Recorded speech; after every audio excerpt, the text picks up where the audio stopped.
This is Paul. Pooh. um, the fraud, yeah, of using protection orders, yeah.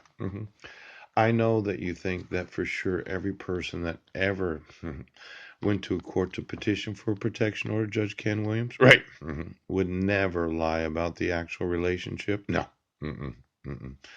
They wouldn't do it for a lifetime's worth of guaranteed income, where every time the respondent tries to tell child support services, well, actually, it was just an argument. I did call her name the night before.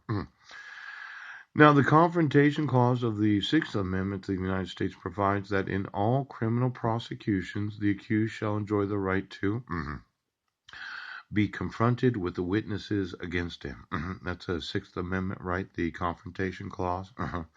Generally, the right is to have a face-to-face confrontation with witnesses who are offering testimonial evidence against the accused in the form of cross-examination during a trial. Now, the 14th Amendment makes the right to confrontation applicable in the states and not just the federal government. The right only applies to criminal prosecutions, not civil cases or other proceedings. Yeah. Now, let's say I had child support on the stand. And the individual that approves all these writ of garnishments for income, yeah, from time of legal separation in each state, I decide to confront the person. Says you can't do it, but we're just doing a hypothetical. Now ask the person, yeah, why are you giving my wife back child support from the time of the arrest? She says, well, you're separated. Right. I thought I wasn't. I thought we were going to trial, and she said that she was a victim. Well, no, actually, we no longer live together because of probation. Oh, is that right? So we live apart because of probation, a condition of probation. Yeah. But the actual child support order that you're issuing is based upon an actual amount. Now, it's an average annual median amount of all the individual taxpayers of the United States based upon your calculation of what it is that people should be earning. Now, let's say you use zero. $50 a child. Pooch, actual income. Oh, exactly.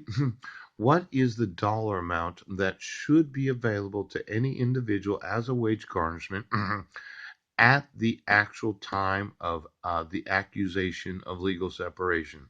$50. $50 a child. $3,000 a year.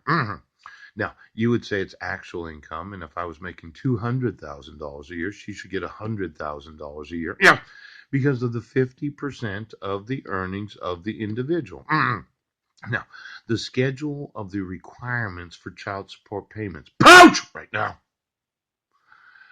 You use the schedule for child support payments from the time of legal separation because of the accusation of domestic violence, child abuse, and assault. Yes. You do that in both the criminal subject matter jurisdiction, yes, and the civil subject matter jurisdiction.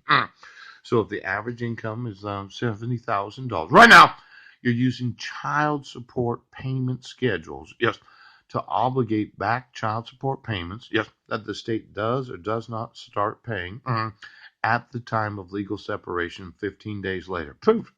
When did you pay my wife her first child support payment? Was it at the time of petitioning for dissolution of marriage?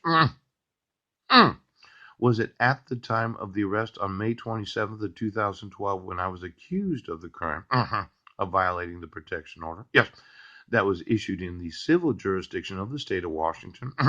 Subject matter, domestic violence. Pouch! Or was it at the time that my wife accused me in sealed confidential envelopes of having a mental illness? Shh. Treatment if required. Now, I'm going to want to know the state's metric used to be able to calculate child support payments, yes, without any due process to the individual known as the defendant, yes, in civil jurisdiction subject matter, domestic violence, child abuse, and assault, and then the child support payments calculated, yes, whenever somebody petitions a court and says, I'm a domestic violence victim,